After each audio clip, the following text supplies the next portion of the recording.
여러분 안녕하세요. 반갑습니다. 오늘은 9월 18일 수요 성경 공부 시간입니다. 한국은 이제 추석 연휴가 막 끝나는 날이기도 하고요. 여러분들 추석 잘 지내셨으리라 믿고, 자, 오늘은 사도행전 속으로 44번째 시간 함께 들어가 보도록 하겠습니다.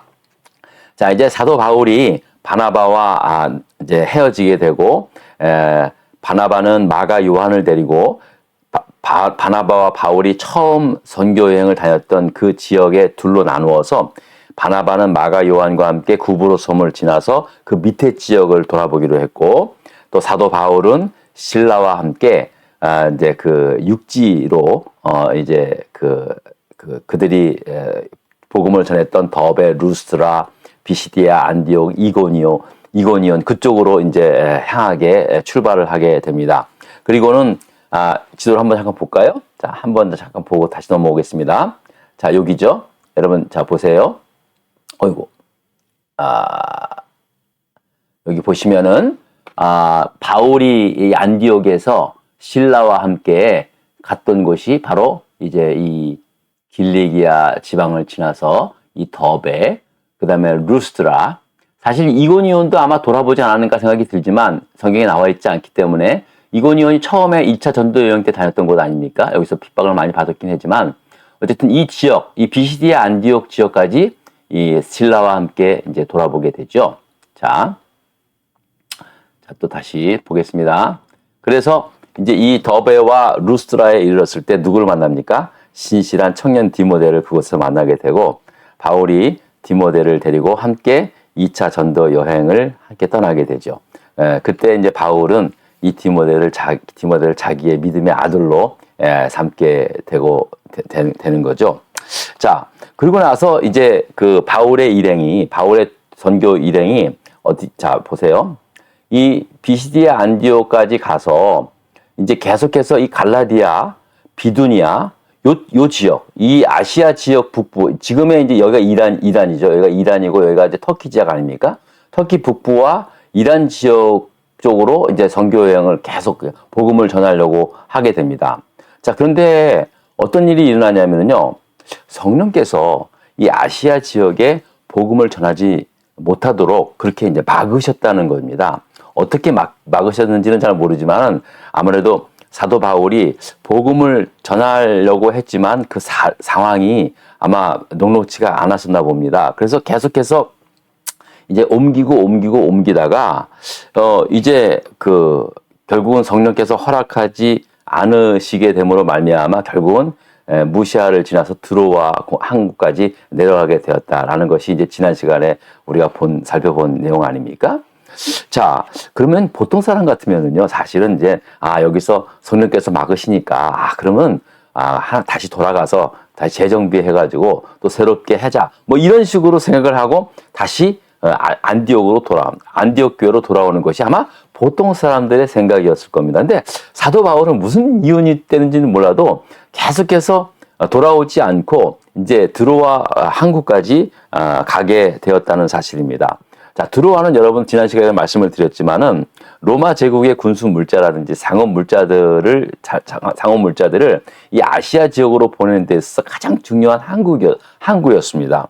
그래서 그곳에서 여러 물건들이 로마로 들어가고 로마에서 들어오는 그런 마치 우리나라로 말하면 부산 항구 같은 그런 곳이었습니다. 굉장히 잘 발달된 항구 도시였는데 이곳까지 바울이 가게 된 거예요. 그리고 이곳에서 밤에 뭘 봅니까? 환상을 보게 되죠. 어떤 환상이냐면 마게도냐 사람, 저 유럽의 마게도냐 사람 한 사람이 나타나서 와서 우리를 도우라는 그러한 환상을 보게 됩니다. 그 바울은 이 환상이 분명히 하나님께서 마게도냐 사람들에게 복음을 전하라고 하시는 하나님의 뜻이다. 하나님의 부르심이다라는 것을 확신하게 되죠. 그래서 이 드로아 항에서 배를 타고 마게도냐 첫성 빌립보 성으로 이제 향하여 가게 되는 것입니다. 이 빌립보 성은요, 이제 여러분들이 빌립보라는 지역에 대해서 굉장히 많이 들었고 익숙하셨을 겁니다. 근데 이 빌립보는요, 이제 여기 제가 볼까요? 다시 한번 요 지도를 한번 다 볼까요, 여러분?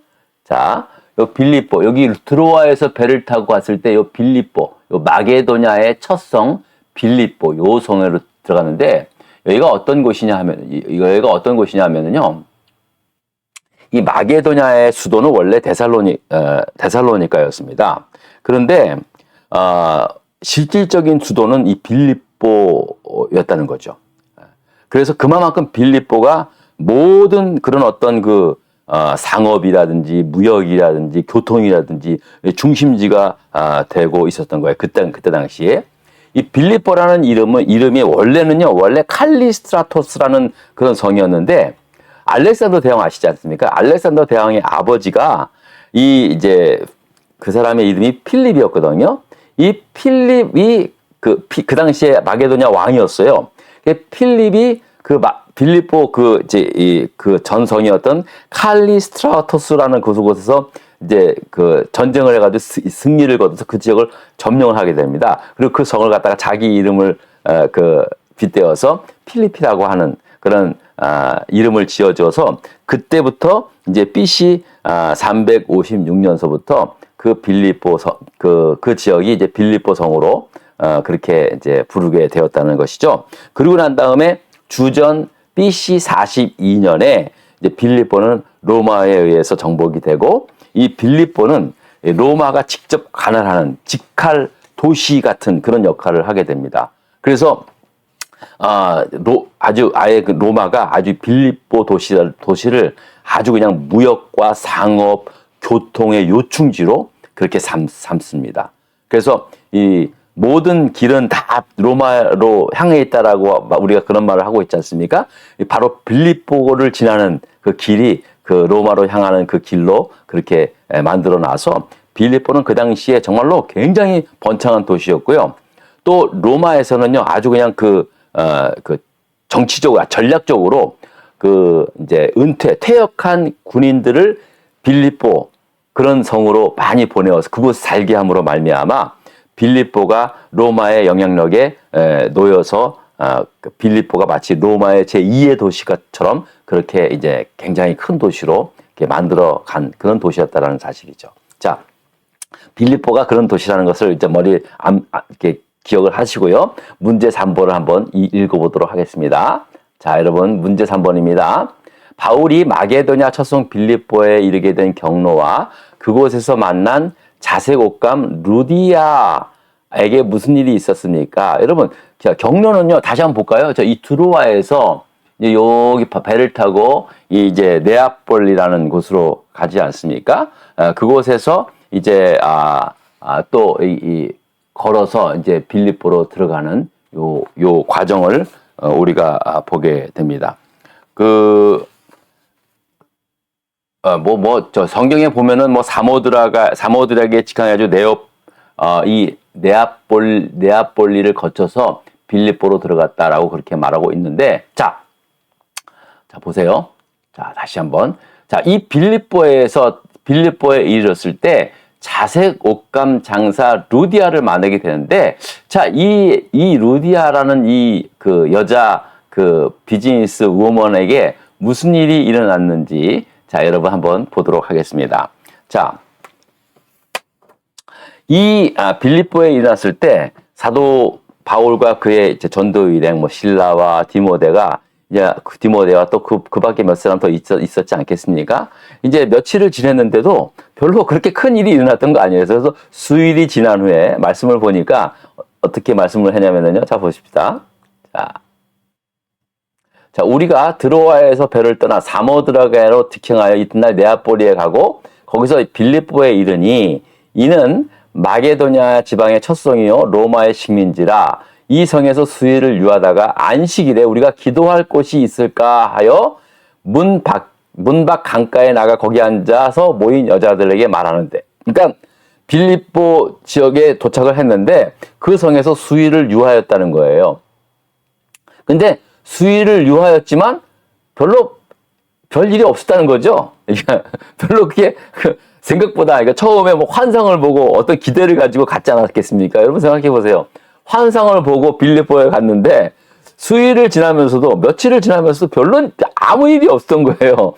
그러다가 이제 도저히 이래서 안 되겠다. 이제 기도할 곳이 있는가? 그러니까 유대인 회당이라든지 유대인들이 모이는 그러한 곳이 있는가 하고 이제 거기서 밖에 나가서 찾아봤는데, 강가에서 물가에서 이제 빨래하는 거기에 앉아 있는 여자들을 이렇게 보게 되는 거죠. 예?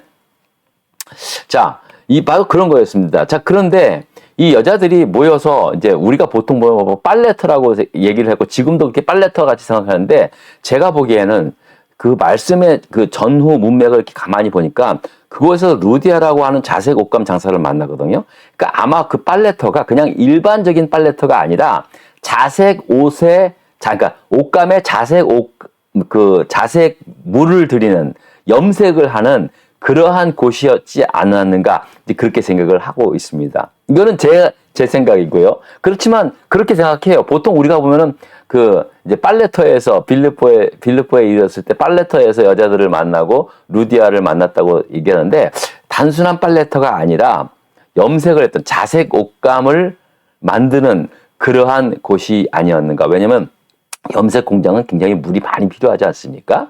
그곳에서 바로 이제 그 루디아를 만나게 됩니다. 지금 루디아는요, 이 초대교회 역사 가운데, 그러니까 이 초대교회의 특히 이제 유럽의 그 복음이 전파되는 데 있어서 그 시작을 루디아라고 하는 그 자색 옷감 장사를 하는 그 여인의 집에서 시작이 되었다는 거에 대해서는 굉장히 역사적 의미가 있다는 것입니다.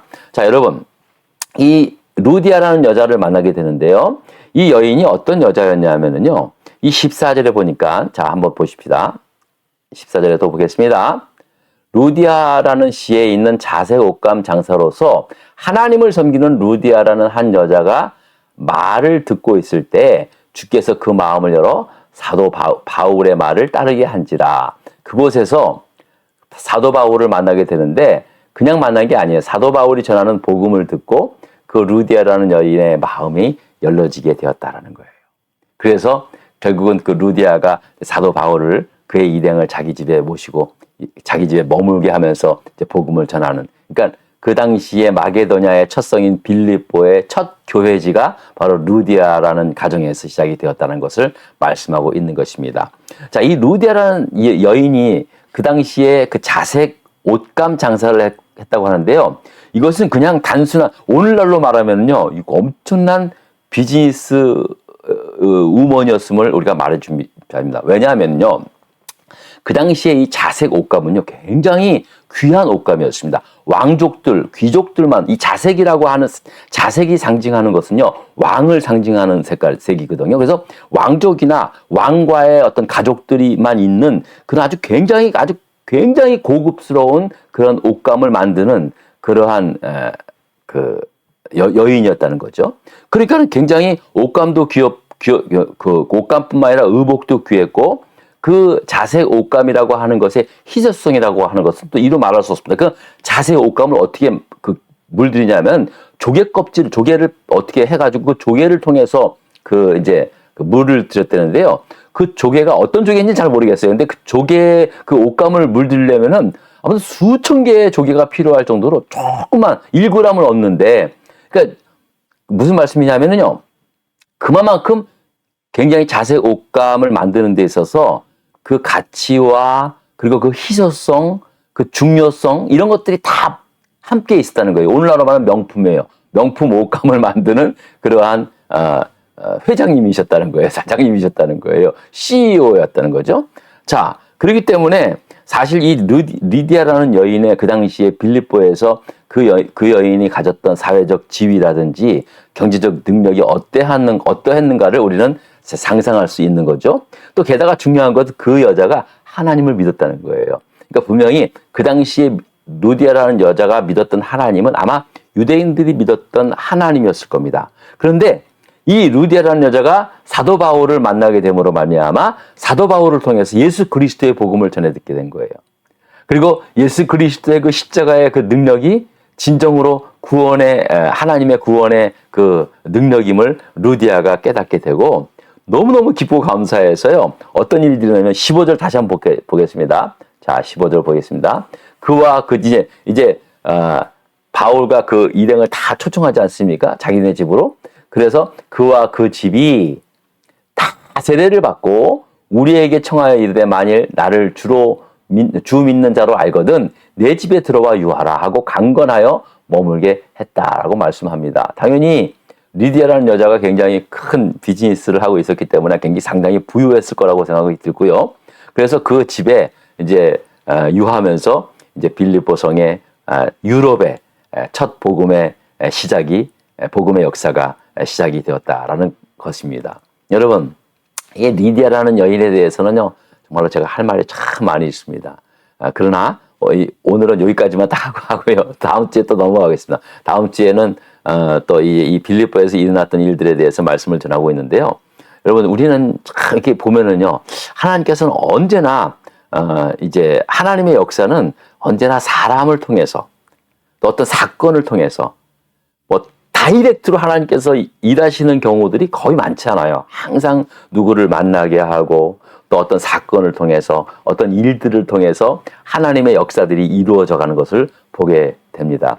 비록 한상을 통해서 바울과 그의 일행이 이제 유럽으로 넘어갔지만 그 성에서 루디아라는 이 여인을 만나게 함으로 말미암아 이제 그곳에서 교회가 시작이 되고 또 그곳에서 계속해서 복음이 이제 전파되는 어떤 전초 기지 역할을 빌립보 교회가 했다라는 사실입니다. 그 빌립보 교회의 원형이 바로 루디아라는 한 여인의 헌신에서부터 시작이 되었음을 우리가 잊지 말아야 할 것입니다. 여러분, 모든 교회든 마찬가지예요. 한 사람, 단 한 사람으로부터 모든 것이 역사가 시작되는 사실 잊지 마십시오. 바울도 마찬가지고요. 여러분 꼭 기억하세요. 우리는 사실 저도 목회하면서도요. 항상 어떤 숫자적으로 생각하면은 뭐 이랑 많으면 좋잖아요. 근데 전부 성경을 보면은요. 언제나 하나님의 역사는 한 사람으로부터 시작이 되었다는 거예요. 그렇죠, 여러분? 한 사람, 나를 통해서 어떤 한 사람을 통해서 하나님의 역사는 계속해서 이루어지고 시작이 되어진다는 사실. 여러분 잊지 마시고 여러분 또 나도 그런 부름받은 사람으로 살아가는 데 있어서 여러분 끝까지 순종하는 우리 모두가 되기를 바랍니다. 오늘도 여러분 감사드리고 또 다음 주에 뵙겠습니다. 감사합니다.